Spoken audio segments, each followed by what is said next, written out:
ఈ ఉదయకాల సమయంలో దేవుడు మనకిచ్చినటువంటి అవకాశాన్ని సద్వినియోగపరుచుకునే ప్రయత్నం చేద్దాము. వాక్యాన్ని ధ్యానించడానికంటే ముందు దేవునికి చిన్న ప్రార్థన చేసుకుని మన వాక్యాన్ని ధ్యానించుకుందాము. ప్రార్థన. పరిశుద్ధుడు, మహాగణుడు, సర్వోన్నతుడైన మా కన్న తండ్రి, మీ ఘనమైన నామమునకు, మీ పవిత్రమైనటువంటి ప్రేమకు, మీరు మాపై చూపిస్తున్నటువంటి మీ ఉచితమైన అపారమైన కృపకు ప్రభువైన క్రీస్తు వారి పేరట మా హృదయపూర్వకమైనటువంటి కృతజ్ఞతాస్తుతులు చెల్లిస్తూ ఉన్నాము తండ్రి. అయ్యా, ఈ ఉదయకాల సమయంలోనైనా మీ మాటలు ధ్యానించాలి అనే ఒక ఆసక్తితో మీ పాద సన్నిధిని చేరి ఉండగా మీ సహాయమును మాకు దయచేయండి. ఏ మాటలైతే మా భక్తి జీవితాన్ని సరిచేయగలవో, మరింత బలపరచగలవో ఆ మాటల చేత నాయన మమ్మల్ని సంతృప్తి పరచండి తండ్రి. మా ఆత్మను రక్షించేది కేవలము మీ వాక్యము మాత్రమే అని గుర్తెరిగిన వారిగా ఆ వాక్యానికి ప్రాధాన్యతనిస్తూ వాక్య ప్రకారముగా జీవించడానికి మా మనసులను సిద్ధపరచండి. ఈ ఆరాధన అంతటిలోనూ నాయన సమస్త మహిమ ఘనత మీరే పొందుకొనండి. మాట్లాడుతూ ఉన్నటువంటి నన్ను తండ్రి ఒక పాత్ర వలె ఎత్తి పట్టుకొని మీకు మహిమకరంగా నిలవబెట్టుకోమని ప్రాధేయపడుతూ సమస్త మహిమ ఘనత మీకే ఆరోపిస్తూ ప్రభువైన క్రీస్తు వారి పేరట ఈ ప్రార్థన మనవులను మీ పాదాలకు సమర్పించి అడిగి వేడుకొని పొందుకొనుచున్నాము మా కన్న తండ్రి. ఆమేన్. మంచిది ప్రియులారా, దేవుడు మనకిచ్చిన ఈ సమయంలో చక్కని విషయాన్ని గురించి మనం ఆలోచన చేస్తూ ముందుకు వెళ్ళే ప్రయత్నం చేద్దాం. ప్రియులారా, యేసుక్రీస్తు ప్రభువారు ఈ భూమి మీద జీవించినటువంటి ఆ 33.5 సంవత్సరాల కాలం ఏదైతే ఉందో, ఆ 33.5 సంవత్సరాలలో కూడా 3.5 సంవత్సరాల పాటు ఆయన స్వార్థ పరిచర్య చేయడం, 3.5 సంవత్సరాలు పూర్తయిన తరువాత ఆయన సిలువ బలియాగానికి అప్పగించబడడం, తనంతట తానే తన ప్రాణాన్ని పెట్టడం జరిగింది. ప్రపంచ మానవాళి కోసం మరణించి సమాధి చేయబడి పునరుద్ధానుడై తిరిగి లేచిన తర్వాత శిష్యులకు కనిపించి శిష్యులతో ఆయన మాట్లాడిన మాట ఏంటయ్యా అని మనం ఒకసారి పరిశీలన చేస్తే ఒక వచనాన్ని చూసుకొని మనం ముందుకు వెళ్దాం. మత్తయి గారు రాసిన సువార్త, మత్తయి గారు రాసినటువంటి సువార్త చివరి అధ్యాయం 19వ వచనం. కాబట్టి మీరు వెళ్ళి సమస్త జనులను శిష్యులనుగా చేయుడి. చాలు. ఇప్పుడు ప్రభువారు మాట్లాడుతున్న మాట ఏంటి అంటే, ఇదిగో నా మరణ సమాధి పునరుద్ధానాలు జరిగిపోయాయి, మీరు ప్రపంచాన్ని లేక సమాజాన్ని ఎలా మేల్కొల్పాలి అంటే నాకు శిష్యులుగా మీరు సమస్త ప్రజలను తయారు చేయాలి అని ప్రభువారు అపోస్తలులతో మాట్లాడి ఆయన మరలా పరలోకానికి వెళ్ళిపోయారు. వెళ్ళిన తర్వాత అపోస్తలుల ద్వారా లేక అపోస్తలులందరూ సమకూడుకున్నప్పుడు సంఘ స్థాపన చోటు చేసుకుంది. పెంతెకొస్తు పండుగ దినాన పరిశుద్ధాత్ముడు రావడం, సంఘ స్థాపన జరగడం, 120 మందితో ఏర్పడినటువంటి ఆ సమూహము కాస్త రోజులు గడిచే కొలది 3000 మందిగా, 5000 మందిగా, ఇంకా వేల సంఖ్యలో సంఘం అనేది పెరిగిపోతూ అభివృద్ధి చెందుతూ వస్తుంది. అలా చెందుతూ ఉన్న క్రమంలో ప్రభు ఏ మాట అయితే సెలవిచ్చారో, సమస్త జనులను మీరు శిష్యులుగా చేయండి అని ఏ మాట అయితే అపోస్తలులతో మాట్లాడారో ఆ మాట ప్రకారంగా అపోస్తలులు చాలా మందిని శిష్యులుగా ప్రభు కొరకు తయారు చేయడం మొదలుపెట్టారు.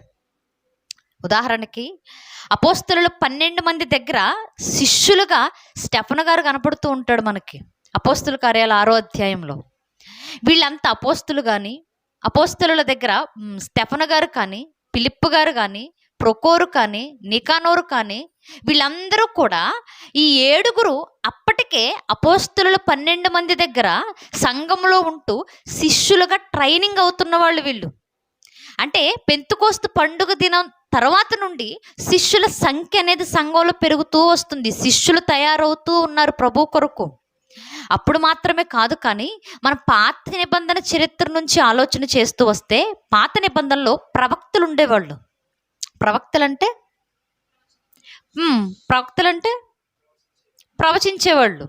ఇప్పుడు ఈ ప్రవక్తల దగ్గర శిష్యులు ఉండేవాళ్ళు. ఉదాహరణకి ఏలియా గారు ప్రవక్తేనా? ప్రవక్తే. ఏలియా గారి దగ్గర శిష్యులు ఉండేవాళ్ళు. చాలా మంది శిష్యులు ఉండేవాళ్ళు, శిష్యరికం చేసేవాళ్ళు. ఆ శిష్యులలో ఒకడే ఎలీషా గారు. ఇప్పుడు ఎలీషా గారు సీనియర్ ప్రవక్త అయిపోయినప్పుడు ఎలీషా గారి కింద మళ్ళీ జూనియర్ శిష్యులు ఉన్నారు. ఆ ఉన్న వ్యక్తుల్లో ఎలీషా గారి కింద ఉన్న శిష్యుల్లో గెహాజీ ఒకడు. అంటే ప్రవక్తల కింద వాక్యాన్ని ధ్యానించేటటువంటి శిష్యులు ఆనాటి నుండి వస్తూనే ఉన్నారు. ఇప్పుడు అపోస్తలుల 12 మంది దగ్గర కూడా వాక్యాన్ని నేర్చుకుంటూ ట్రైనింగ్ అవుతున్నటువంటి శిష్యులు చాలామంది వస్తున్నారు. వాళ్ళలో స్టెఫను కనపడుతున్నాడు, ఫిలిప్ గారు కనపడుతూ ఉన్నాడు, ప్రొకోరు కనపడుతూ ఉన్నాడు. ఇలా కొంతమంది కనపడుతూనే ఉంటారు. ఇలా శిష్యులుగా చేయండి అని ప్రభు చెప్పడంతోనే చాలా మందిని శిష్యులను నిలబెడుతూ వచ్చారు అపోస్తలులు. శిష్యులు అనగానే మనకు కేవలం మగవాళ్ళు మాత్రమే కనబడుతూ ఉంటారు తప్ప ఆడవాళ్ళు కూడా కొంతమంది కనపడుతూ ఉంటారు. ఈరోజు ప్రభువుకు శిష్యురాలిగా, ప్రభువు కింద శిష్యరికం చేసినటువంటి లేక ప్రభువు యొద్ద శిష్యురాలిగా పనిచేసినటువంటి ఒక స్త్రీ మనకు కనబడుతూ ఉంటుంది. ఏమైంది?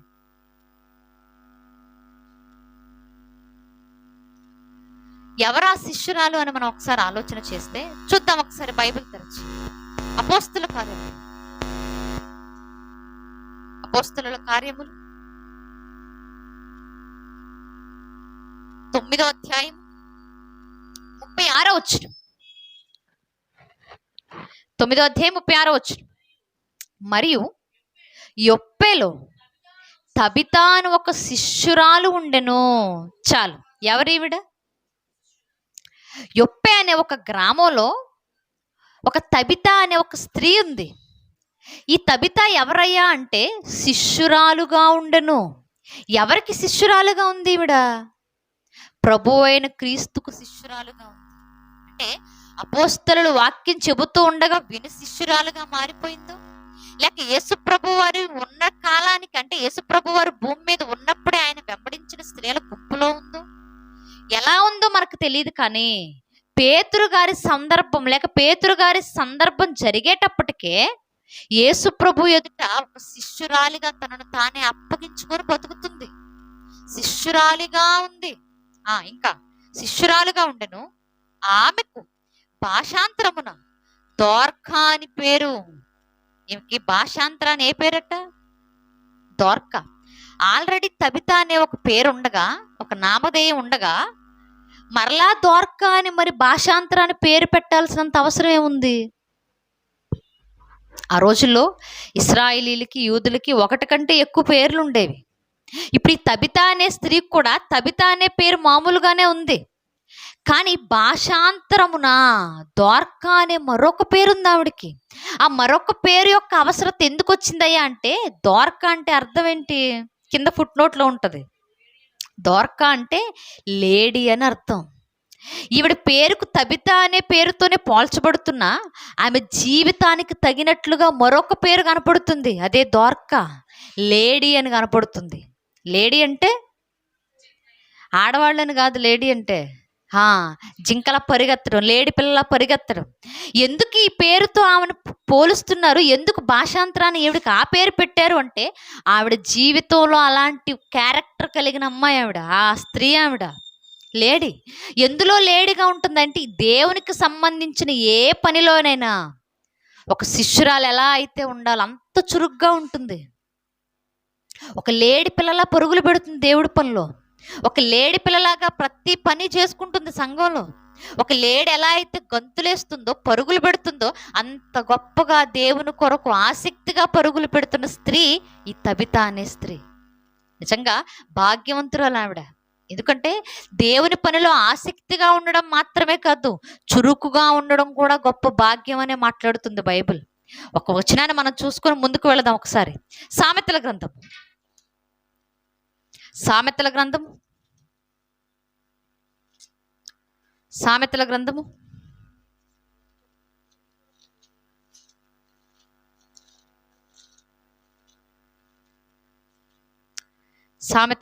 12వ అధ్యాయము 27వ వచనం. సామెతల గ్రంథం 12వ అధ్యాయం 27వ వచనం. పట్టుకొనుడు చురుకుగా నుండుట గొప్ప భాగ్యము. చురుగ్గా ఉండడం ఎలాంటిదట? గొప్ప భాగ్యం. చురుకుగా ఉండడం, ఆసక్తిగా ఉండడం, పరుగులు పెడుతూ పనిచేయడం, యాక్టివ్గా ఉండడం అన్నది మనిషికి దేవుడిచ్చిన ఒక గొప్ప భాగ్యం అని మాట్లాడుతుంది బైబిల్. అలాంటి భాగ్యవంతురాలే ఆనాడు మనం చూస్తున్నటువంటి తబిత. లేడి పిల్లల దేవుని పనులు పరుగులు పెట్టడం అంటే మాటలా? లేడి పిల్లల దేవుని పనులు పరుగులు పెడుతూ శుభ్రంగా పని చేసుకుంటూ వెళ్ళిపోవడం అంటే మాటలా? అంత బిజీ షెడ్యూల్ అనమాట ఆవిడది. కానీ నిజంగా ఈరోజు ఆలోచిద్దాం, మనం ఉంటామా లేడి పిల్లలాగా దేవుడి పనిలో? ఆడవాళ్ళు మాత్రమే కాదు, మగవాళ్లతో సహా. దేవుని పని అంటే అంత చురుకుదనం, దేవుని పని అంటే అంత ఆసక్తి, దేవుని పనిలో ఇంత గొప్పగా ఉండాలి అనేటటువంటి ఒక ఆలోచన విధానము అసలు మనకు ఉంటుందా? మనం ఎలా ఉంటామంటే చర్చిలో పలానా పని ఉందండి, మీరైతే సూట్ అవుతారు ఈ పని చేయడానికి, మీరు చేయండి ఈ పని అనగానే వెంటనే చెప్పే మాట ఏంటి? నా వల్ల అయితే కాదండి, నేనంత బాగా ఏం చేయలేను. పలానా ఆవిడ చూడండి, ఆ సహోదరి, ఆవిడైతే బాగా చేస్తుంది, ఆవిడకి చెప్పండి ఈ పని ఏదో అని మనం దాటేస్తాం. సాకులు చెప్పుకుంటాం తప్పించుకోవడానికి. లేదా చర్చిలో పలానా కరెంటు పని ఉంది, లేదా ఇంకేదో పని ఉంది అనుకోండి, అంటే మీరు చేయాలి ఈ పని అని ఎవరన్నా చెప్తే ఏమంటాం మనం వెంటనే? నాకంతగా రాదండి ఈ పని, ఫలానా బ్రదర్ అయితే బాగా చేస్తారు, ఫలానా వాళ్ళైతే ఇంకా బాగా చేస్తారు, వాళ్ళు చేస్తేనే బాగుంటది అనుకుంటాం. ఎందుకు? మనం చేయకుండా తప్పించుకోవాలి అని. అంటే దేవునికి సంబంధించిన ఒక పనిని తప్పించుకోవడానికి ఎదుటి వాళ్ళ మీద ప్రేమ ఉన్నట్లుగా వాళ్ళ మీద నెట్టేస్తాం. అలా ఉంటే మన పరిస్థితులు, అలా ఉంటే మన పనులు. కానీ తబితాని చూడండి, చురుకుగా, దేవుడు చురుగ్గా ఉండే ఒక గొప్ప భాగ్యాన్ని నాకు ఇచ్చాడు, ఈ చురుకుదనం దేవుని పనిలో చూపించాలని పరుగులు పెట్టింది ఆవిడ. శిష్యురాలుగా ఉంటూనే, అపోస్తలుల మాటలు వింటూనే, ప్రభువును గురించిన బోధ నేర్చుకుంటూనే దేవుడు ఆమెకి ఏ పనినైతే అప్పగిస్తూ ఉన్నాడో ఆ పనిలో పరుగులు పెడుతూ వెళ్ళిపోతూనే ఉంది. దేవుడిచ్చిన ఆరోగ్యాన్ని, దేవుడిచ్చిన ఆసక్తిని, దేవుడిచ్చిన చురుకుదనాన్ని దేవుని పని కొరకు ఖర్చు పెడుతున్న గొప్ప శిష్యురాలు ఆవిడ. మరి ఈరోజు మనం ఇంకా సాకులు చెప్పుకునే దగ్గరే ఆగిపోయాం, ఒకరి మీద ఒకరు నెట్టేసుకునే దగ్గరే ఆగిపోయాం.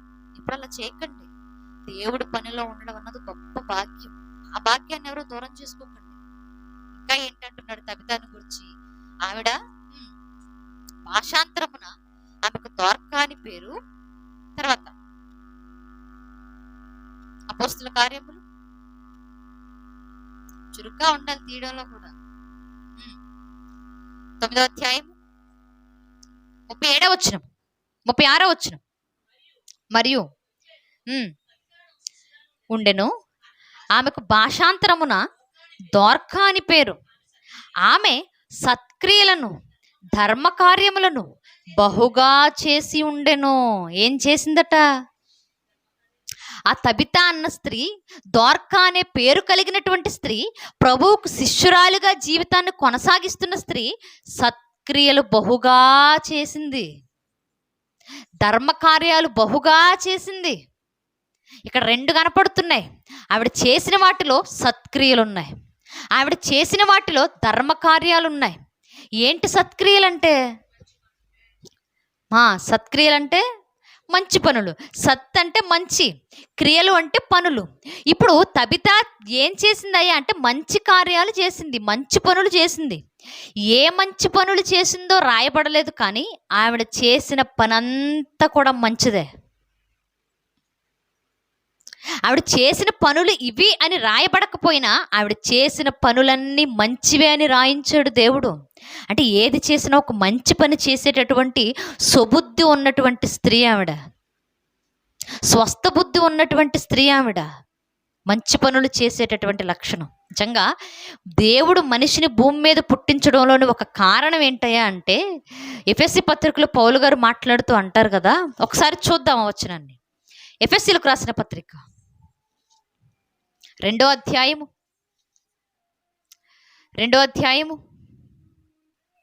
10వ వచనం. మరియు వాటి యందు మనము నడుచుకొనవలెనని దేవుడు ముందుగా సిద్ధపరిచిన సత్క్రియలు చేయుటకై మనము క్రీస్తు యేసునందు సృష్టింపబడిన వారమై ఆయన చేసిన పని అయి ఉన్నాము. ఏమని మాట్లాడుతున్నాడు పౌలు గారు? మనం భూమి మీదకు రావడానికంటే ముందు మనకంటే దేవుడు సత్క్రియలను సిద్ధపరిచాడు. భూమి మీద మనం అడుగు పెట్టడానికంటే ముందు సత్క్రియలు అనేవి కొన్నిటిని చేయాలి అని మనిషిని భూమి మీదకు పంపిస్తున్నాడు. అంటే మనిషి భూమి మీద పుట్టడానికి ఒక కారణంగా ఏది కనబడుతుందయ్యా అంటే, భూమి మీద పుట్టిన మనం అందరము సత్క్రియలు చేయాలి అనే ఒక ఆలోచన వెలువడుతుంది. సత్క్రియలు చేయాలి పుట్టిన వాళ్ళందరూ అని మాట్లాడుతుంది బైబిల్. అంటే మంచి కార్యాలు, మంచి పనులు చేయాలి మనుషులు అని కోరుకుంటున్నాడు దేవుడు. మంచి పనులు చేయడం అంటే కొన్నిసార్లు కొంతమందికి నేను చేసేది మంచిదే అని చేసేస్తాం. కానీ కొంతకాలం గడిచిపోయిన తర్వాత వెనక్కి తిరిగి అది ఆలోచించుకుంటే, అయ్యో నేను మంచిది కాదు చేసింది, చాలా తప్పు చేసేసాని అనిపిస్తుంది. అంటే కొన్నిసార్లు మంచి అనుకునే మనం చెడు చేస్తాం. కానీ మనం చెడు చేయటానికి కాదు, మంచి చేయడానికే పుట్టాం. ఈరోజు మనం ఒక పని చేసామంటే అది మనకు మంచిదని మన మనసుకు అనిపించాలి, మన కుటుంబానికి అది మంచిది అనిపించాలి, సమాజానికి అది ఉపయోగం అనిపించాలి. అలాంటి పనులు చేయడమే సత్క్రియలు చేయడం అంటే. నాకు నచ్చింది నేను చేసుకుంటూ పోతాను, నీకు నచ్చింది నువ్వు చేసుకుంటూ పో. ఎవరికి నచ్చింది వాళ్ళు చేసుకుంటూ పోతే అవి మంచివో చెడ్డవో ఎలా తెలుస్తే? మనం ఒక పనిని నియమించాము, ఒక పనిని ఎంచుకున్నాము అంటే అది మంచిదని మనకు అర్థం కావాలి, మన కుటుంబానికి మంచిది అనిపించాలి, సమాజానికి ఉపయోగం అనిపించాలి. అలాంటి పనులే సత్క్రియలుగా ఎంచబడతాయి. ఎవరికి నచ్చింది వాళ్ళు చేసుకుంటే సత్క్రియలుగా ఎంచబడవు. ఈ రోజుల్లో సత్క్రియలు చేసేవాళ్ళ కంటే స్వార్థంతో చేసేవాళ్ళే ఎక్కువ. సత్క్రియలు చేయాలనే ఆలోచనతో ఎవరు మంచి పనులు చేయట్లా. స్వార్థం, నేనే బాగుండాలనే స్వార్థంతో సత్క్రియలు కాకుండా చెడ్డ కార్యక్రమాలు చేసేస్తుంటారు. నేను బాగుండాలనే ఆలోచనతో ఎదుటి వాళ్ళని నాశనం చేస్తూ ఉంటారు. నేను బాగుండాలనే ఆలోచనతో పక్క వాళ్ళ జీవితాలను నాశనం చేస్తుంటారు. అంటే ఒక స్వార్థపూరితమైన ఆలోచన. దేవుడేమో సత్క్రియలతో నిన్ను నువ్వు అలంకరించుకోవాలి అని భూమి మీదకి పంపిస్తుంటే, మనం మాత్రం భూమి మీదకి వచ్చిన తరువాత స్వార్థంతో మన జీవితం అంతా అలంకరించేసుకుంటున్నాం. స్వార్థంతోనే బతికేస్తున్నాం. కుటుంబం పట్ల స్వార్థం చూపిస్తాం కొన్నిసార్లు, సమాజం పట్ల స్వార్థం చూపిస్తాం కొన్నిసార్లు మన జీవితాల్లో కూడా కొంతమంది పట్ల స్వార్థంగానే వ్యవహరిస్తాం. స్వార్థం కాదు, మంచితనం చూపించు. స్వార్థం సంపాదించుకోవడం వల్ల ఉపయోగం లేదు, మంచితనాన్ని సంపాదించుకుందాం. ఆనాడు తబిత అనే స్త్రీ కూడా సత్క్రియలు సమాజానికి అందించింది. సత్క్రియలతో తనను తాను అలంకరించుకుంది. ఆ సత్క్రియలు కూడా ఎలా చేసిందట? బహుగా చేసి ఉండెను. అంటే ఎన్ని కార్యక్రమాలు చేసిందో, ఎన్ని కార్యక్రమాల్లో పాల్గొందో, ఎంత మంచి పనులు సమాజానికి అందించిందో ఆవిడ క్రైస్తవురాలుగా ఉంటూ. సత్క్రియలను ఇంకా ఏం చేసింది?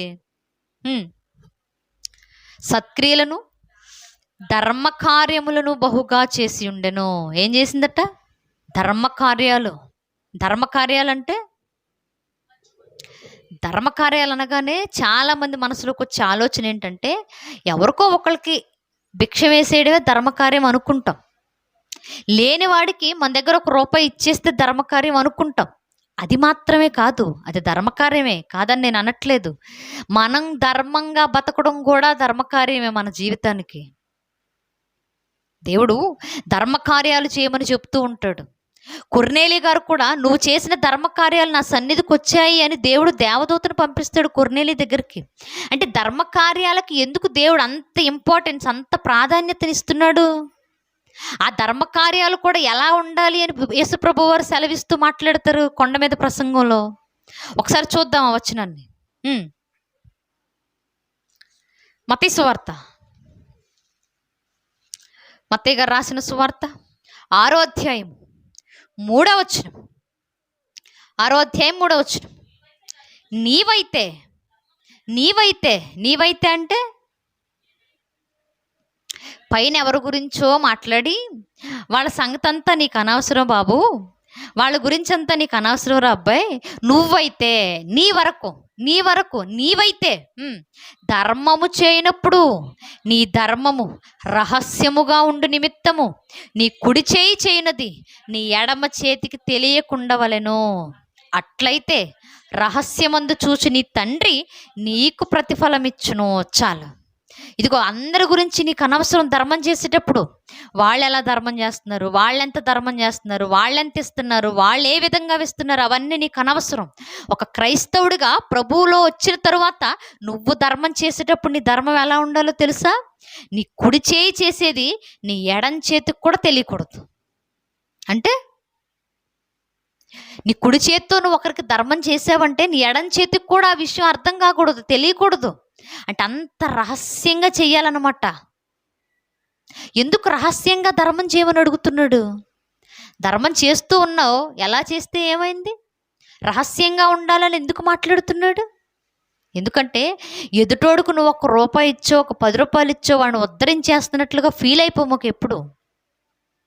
ఎదుటోడికి ఒక ₹10 ఇచ్చి ఇక ఈ జీవితం ఈ ₹10తో బాగుపడిపోద్ది అన్నట్లుగా నువ్వు బిల్డప్ ఇవ్వకు. నువ్వు ఎదుటోడికి సహాయం చేసేది నీలో ఉన్నటువంటి సంస్కారం, నీలో ఉన్నటువంటి పద్ధతి బయటపడటానికే తప్ప నువ్వు ఉద్ధరించేసేవని ఫీల్ అయిపోయి నువ్వు గొప్పగా అనుకోవడానికేం కాదు. నువ్వు ధర్మం చేస్తున్నావు అంటే నీకున్న దానిలోనే చేస్తున్నావు. అది నువ్వు 100 మందికి చెప్పుకోవాల్సిన అవసరం లేదు. ఫోటోలు తీసుకొని ఫేస్బుక్లో అప్లోడ్ చేయాల్సినంత అవసరం అంతకన్నా లేదు. నువ్వు ధర్మం చేసేటప్పుడు ఇన్స్టాగ్రామ్లో పెట్టుకోవాల్సిన అవసరం లేదు. ఎందుకంటే ఆ డబ్బులతో ఆడేం బతికేయడు. నువ్వు ధర్మం చేసేటప్పుడు ఉద్ధరించేసాననే ఆలోచన భావన తీసేసేయి. ధర్మం చేసేటప్పుడు రహస్యంగా ఇవ్వు. నువ్వు ఎంత ఇచ్చినా నువ్వు రహస్యంగా ఎప్పుడైతే చూసుకుంటావో, రహస్యమందు హృదయ రహస్యాలు ఎరిగిన దేవుడు చూస్తూ ఉంటాడు నీ ధర్మాన్ని. నువ్వు ఏదైతే ధర్మంగా ఇచ్చావో అదే మరలా దేవుడు నీ జీవితంలో తిరిగి నీకు ఇచ్చేస్తాడు. ఆ మాత్రం దానికి నువ్వు గొప్పలు చెప్పుకోవాల్సిన పని లేదంటున్నాడు. కానీ ఈరోజు మనం ఏం చేస్తాం? ఎవరికన్నా ఏదైనా ఇస్తే 10 మందిని పిలిచి మరీ చెప్తాం. వాళ్ళు అడగకపోయినా, వాళ్ళు అడిగినా అడగకపోయినా 1కి 4 సార్లు చెప్పుకుంటాం. కొన్నిసార్లు అందరి ముందు ధర్మం చేయాల్సిన పరిస్థితులు వస్తాయి. ఎందుకు వస్తాయంటే మనం చేస్తే రేపటి దినాన్ని ఆడు కూడా చేస్తాడు చూసి అని కొన్నిసార్లు మనం చేయాల్సి వస్తుంది. నలుగురు ఉన్నప్పుడే అనుకోకుండా మనం వాళ్ళకి ధర్మం చేయాల్సి వస్తుంది. అలాంటప్పుడు దేవా నేను మనుషులను లక్ష్య పెట్టట్లేదు, వీళ్ళు చూడాలి, నాకేదో నన్నేదో అనుకోవాలనే ఆలోచనతో నేను ఇవ్వట్లేదు, నేను ఇస్తున్నాను, నువ్వు చూస్తే చాలనే ఒక ఆలోచనతో మనం చేసిన తప్పులేదు అలాంటప్పుడు.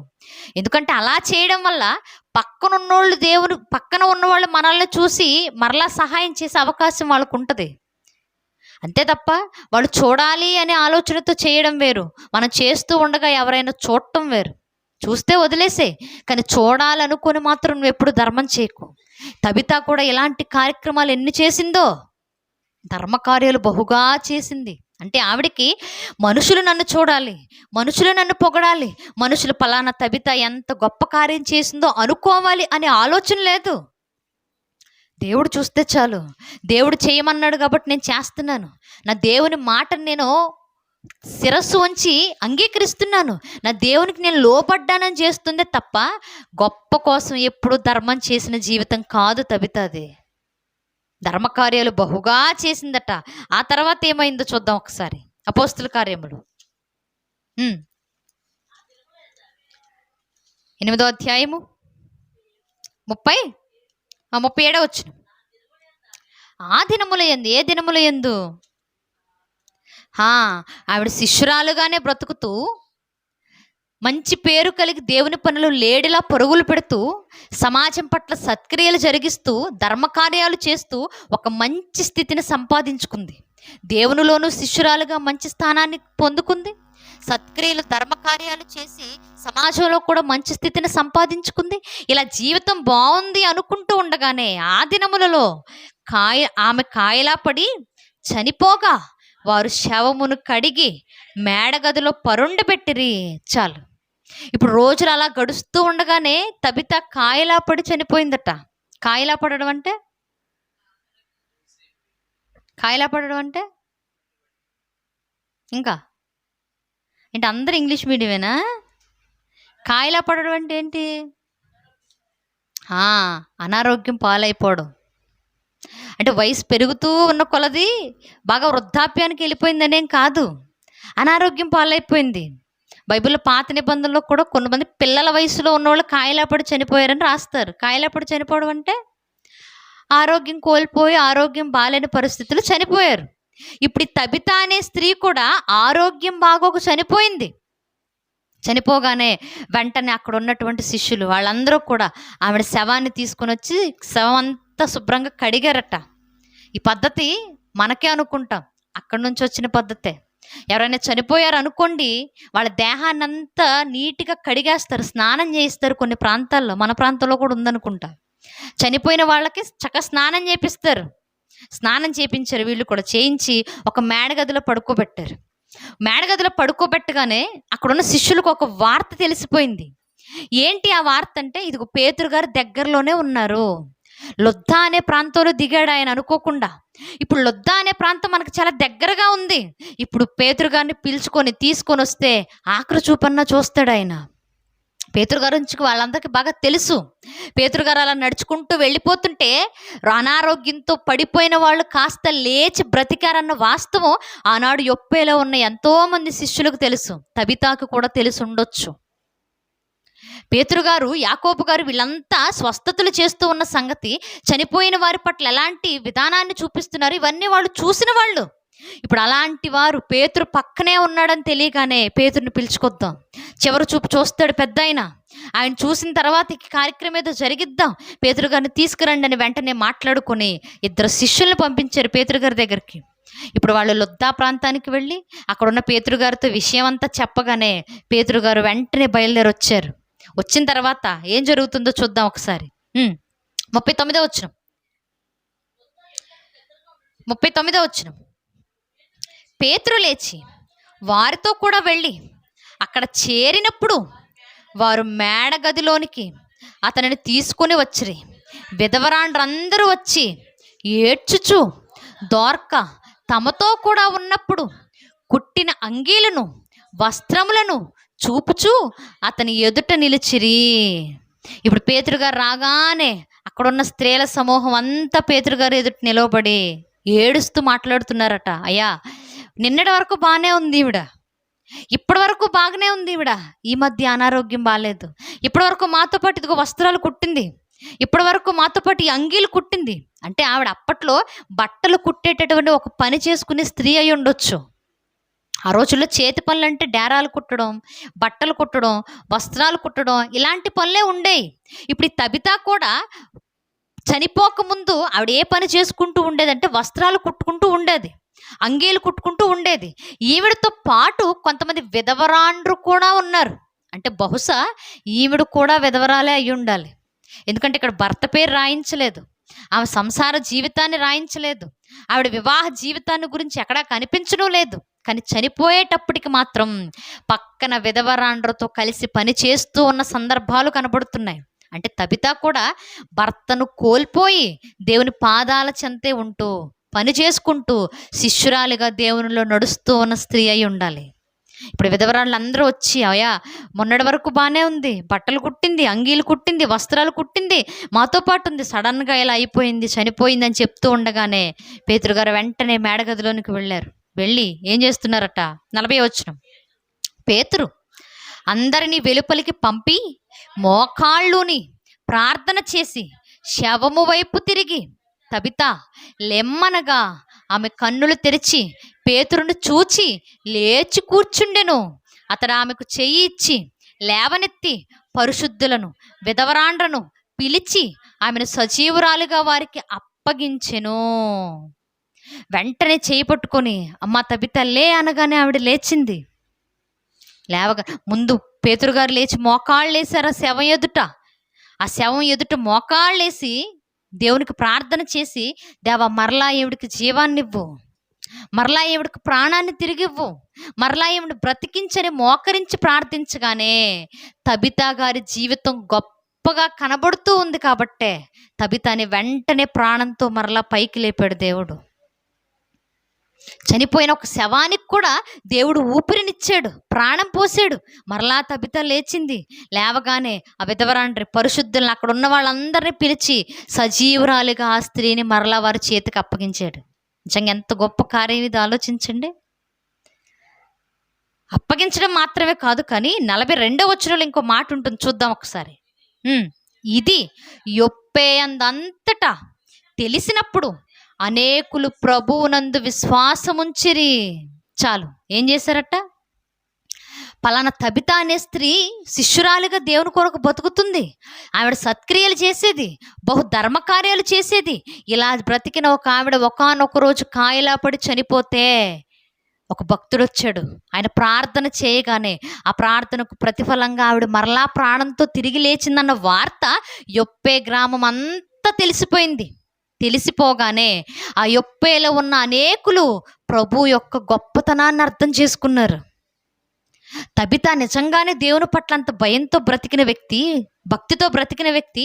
ఆవిడ చనిపోతే దేవుడు మరలా ఆవిడకి ప్రాణాన్ని ఇచ్చాడు అంటే ఆమె పూజిస్తున్న దేవుడు నిజమైన దేవుడు అని చాలామంది అంగీకరించారు ప్రభువును.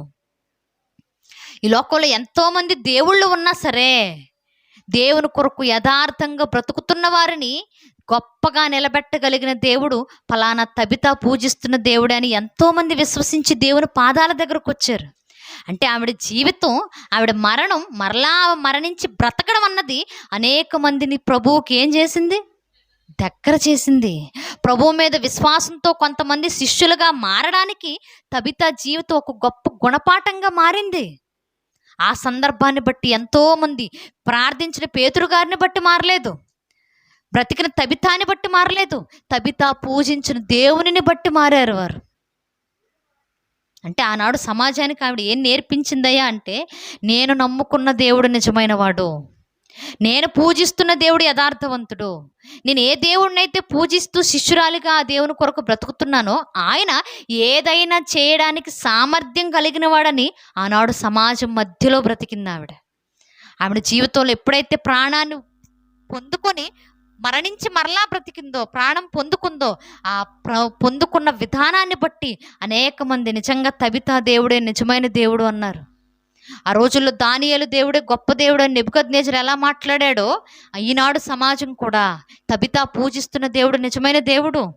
ఆమె జీవితంలో ఒక గొప్ప కార్యం జరిగింది. భక్తుడు ప్రార్థన చేస్తే దేవుడు కనికరించి ఆమె చేసిన జీవిత విధానాన్ని బట్టి ఆవిడకు మరలా జీవితాన్ని ఇచ్చాడనే ఒక ఉన్నతమైన విషయాన్ని ఆనాడు సమాజంలో చాలా మందికి తెలియజేసింది ఆవిడ. ఈరోజు మరి మన పరిస్థితి ఆలోచించండి ఒకసారి. మన జీవితంలో ఏదన్నా ఒక కార్యం జరగాలి అంటే చాలా కష్టం. ఎందుకు కష్టం? ఎందుకంటే తబితాలా మనం దేవుని పనిలో పరుగులు పెట్టం. మన కుటుంబంలో ఏదైనా ఒక కార్యం జరగాలి అంటే, ఏదైనా సరే చిన్నదా పెద్దదా ఏదైనా ఒక కార్యం జరగాలి అంటే ఎందుకు జరగవు? మనం దేవుని పనిలో పరుగులు పెట్టం కాబట్టి జరగవు. సమాజానికి మన వల్ల ఏ సత్క్రియలు జరగవు కాబట్టి జరగవు. మనం ఎప్పుడూ కూడా ఎదుటివాడికి ధర్మం చేసిన దాఖలాలు లేవు కాబట్టి జరగవు. ఒకవేళ ధర్మం చేసినా ఇక 10 ఊళ్ళు మేమే దత్తత తీసుకున్నామనే ఫీలింగ్లో బతుకుతాం కాబట్టి జరగవు. తబితని చూడండి, క్రైస్తవురాలంటే అదే జీవిత విధానం ఉండాలి. క్రైస్తవ్యం అనగానే ఈ రోజుల్లో ఫ్యాషన్ అయిపోయింది. క్రైస్తవులు అనగానే పెద్ద డిఫరెన్స్ ఏమన్నా తెలుస్తుందా లోకానికి క్రైస్తవ్యానికి? ఇక్కడ కనిపించదు. క్రైస్తవ్యం అంటే ఒక్కటే. క్రైస్తవ్యం అంటే ఆయిల్ డబ్బాలు అమ్ముకోవడం కాదు. క్రైస్తవ్యం అంటే కర్చీఫ్లు అమ్ముకోవడం కాదు. క్రైస్తవులు అంటే దశమ భాగాలు అడుక్కుంటూ బతికేయడం కాదు. క్రైస్తవ్యం అంటే మీరు ఎప్పుడు ఒకటే గుర్తుపెట్టుకోండి, క్రైస్తవ్యం అంటే ఒక మనిషిని పవిత్రంగా ఎలా అయితే నిలబెట్టాలో అలా నిలబెట్టడమే క్రైస్తవ్యం. క్రైస్తవ్యం అంటే పాడైపోయిన జీవితాన్ని కూడా, ముక్కలుగా విరిగిపోయిన జీవితాలను కూడా చక్కగా అమర్చి అందంగా అలంకరించేటటువంటి స్థితిని సంపాదించుకోవడమే క్రైస్తవ్యం. ఒక్క మాటలో చెప్పాలి అంటే మన జీవితాన్ని దేవునికి దగ్గరగా బ్రతకడానికి బైబిల్ అనేది ఒక మార్గం. అది క్రైస్తవ్యం అంటే. అలాంటి బ్రతుకు జీవిత విధానాలు మన దగ్గర లేకుండా ఎంత మాత్రం చర్చకు వచ్చేసి కూర్చుంటే ఉపయోగాలు లేవు. తబిత అలాంటి ఒక తెగింపు ఉండాలి, పని చేసే గుణం ఉండాలి, సత్క్రియలు చేసే లక్షణం ఉండాలి, ధర్మకార్యాన్ని చేతనైనంత వరకు వచ్చాయి, దేవుడు చూస్తున్నాడనే ఆలోచనతో చెయ్యి. అలా చేస్తూ ఎప్పుడైతే దేవుని మీద విశ్వాసంతో ముందుకు కొనసాగుతామో మన జీవితాల్లో మనం అనుకున్న వాటి కంటే గొప్ప కార్యాలు జరుగుతాయి. అది ఏదైనా సరే అది జరిగే వరకు అలా బతకడం మనం నేర్చుకోవాలి. అది క్రైస్తవ్యం. స్త్రీని చూస్తూ మనం ఈరోజు నేర్చుకుందాం. నిజంగా మన జీవితాలు ఎలా ఉంటే సంతోషం. ఒకవేళ లేకపోతే పోయిందేమీ లేదు. ఇప్పటి వరకు లేవని మనకు అర్థమైంది కాబట్టి ఈ క్షణం నుంచైనా సరే ఇలా బతకాలని ఒక నిర్ణయం తీసుకుందాం. నిర్ణయాలు తీసుకుందాంలే అనుకుంటే సరిపోదు. తీసుకుందాంలే అనుకుంటే ఇక ఎప్పుడు ఆ మాట అనుకుంటూనే ఉండాలి. తీసుకున్నప్పుడే జరుగుతాయి. తీసుకోవడానికి సిద్ధపడదాం. ఒకనాటి తబితాల మన పేరు కూడా దేవుడు గుర్తుంచుకునేలా, మన గురించి ఎవరైనా ప్రార్థన చేస్తే దేవుడు వెంటనే స్పందించి మన జీవితంలో ఏదో ఒకటి చేసేలా మనం బతకడానికి సిద్ధపడదాం. తలవంచుని చిన్న ప్రార్థన చేసుకుందాం. పరిశుద్ధుడు, మహాగణుడు, సర్వోన్నతుడైన మా కన్న తండ్రి దేవా, ఈ ఉదయకాల సమయంలో నాయన తండ్రి మీ మాటలు ధ్యానించే గొప్ప ధన్యతను మాకు ఇచ్చారు తండ్రి. ఆనాడు మీ కుమారుడు ఎలా అయితే సమస్తాన్ని శిష్యులుగా చేయండి అని అపోస్తలులకు ఆజ్ఞాపించారు, అట్టి రీతిగా నాయన ఎంతోమంది శిష్యులుగా, శిష్యురాలిగా మీ పాదాల సన్నిధిని బ్రతికారు తండ్రి. ఆ విషయాన్ని మేము ధ్యానిస్తూ ఉండగా తండ్రి, తబితా కూడా నాయన మీ పట్ల ఒక శిష్యురాలిగా ఎంతో గొప్ప జీవిత విధానాన్ని కలిగి బ్రతికింది తండ్రి.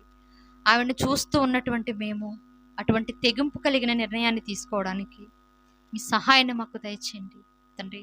తబితా వల్లే నాయన మీ పనిలో ముందుకు కొనసాగడానికి, అదే రీతిగా నాయన సత్క్రియల ద్వారా మమ్మల్ని మేము అలంకరించుకోవడానికి, ధర్మకార్యాల ద్వారా నాయన మీకు దగ్గర కావడానికి మీ సహాయాన్ని మాకు దయచేయండి.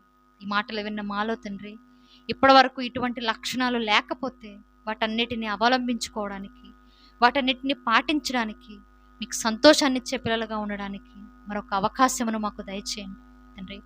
ప్రతి విషయంలోనూ నాయన మీరున్నారనే భయము, భక్తి కలిగి ప్రవర్తించడానికి మంచి బుద్ధిని మాకు అనుగ్రహించమని కోరుకుంటూ, సమస్త మహిమ ఘనత మీకే ఆరోపిస్తూ ప్రభు అయిన క్రీస్తు వారి పేరట ఈ ప్రార్థన మీకు సమర్పిస్తూ ఉన్నాము మా కన్న తండ్రి.